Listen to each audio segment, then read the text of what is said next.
The largest American death toll of any war in history, the Civil War is an event stained by bloodshed. Approximately 620,000 people died in the war, with much of the nation's land ravaged in the process. The war was one of attrition. The ultimate victor was the one who could support itself the longer. The contrasting economic foundations between the Union and the Confederacy largely determined this longer-lasting victor.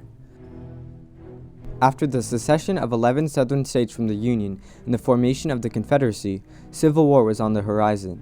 The economy of the newly founded Confederacy was largely agricultural, depending on slave labor to support itself. In 1860, there were 4 million slaves living in the South, worth around $3 billion. In order to maximize revenue, the South primarily mobilized its slave labor force to grow cotton, a valuable export. Before the Civil War, cotton exports were valued around $192 million. With a narrow economy centered primarily around cotton, the South never possessed reasoning to industrialize. Because the Confederacy believed strongly in states' rights, they would also be unwilling to establish a federal banking system, which came as a great detriment to farmers. Ill-industrialized and lacking a centralized banking system, the Southern economy was fragile. At the start of the Civil War, the Union had already established a diverse industrial economy. By 1860, the North produced 17 times more cotton than the South, 30 times more leather, 20 times more pig iron, and 32 times more firearms. Because of advancements in technology, the North was efficient in all sectors of the economy. This allowed citizens to stray away from the agricultural field, strengthening the economy as a whole.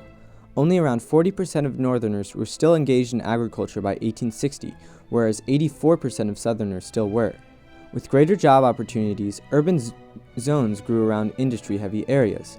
Along the Atlantic coast, roughly one-third of the population lived in urban areas. As a consequence of urbanization, the Union attracted European immigration. With 7/8 of European immigrants settling in the North, the Union amassed a population of approximately 23 million people, much greater than the 9 million Southerners. With a diverse economy and a large population, the North was prepared for war. The mass production of wartime necessities such as ammunition and weaponry resulted in an economic struggle for both the Union and the Confederacy. To pay for the war in the Union, an income tax was established. Income over $800 would be taxed 3%, scaling to 10% for incomes over $100,000. The North also placed tariffs on imported European goods, ensuring quality imports, also funding the war effort. Although the income tax did serve as financial aid, it could not cover the entire war. From 1862 to 1863, the Union government covered less than 15% of its expenses through taxes. To compensate for its expenditures, the Northern government printed more than $250 million of banknotes, not backed by gold. By 1865, they had also issued approximately $2.7 billion in bonds. Although the Union faced a large debt, they were able to overcome it, only facing a 75% inflation increase because of increased tax rates and public contributions to the debt. The Confederacy, in comparison, greatly struggled to finance the war. A Confederate income tax was only established in 1862, a year into the war, providing for only 11% of revenue by the end of the war, whereas the Union provided 25%.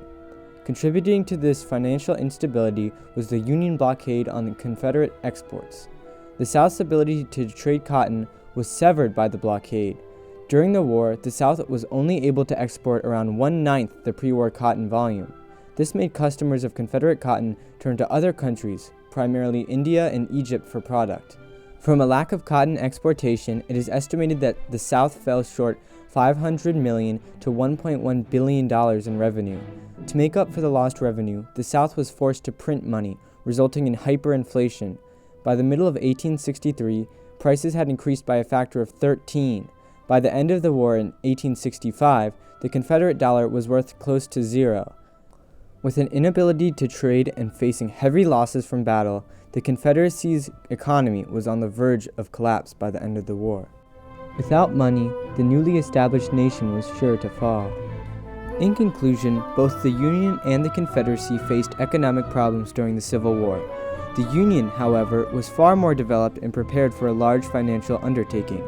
In a battle of endurance, the Confederacy was no match for the industrious Union.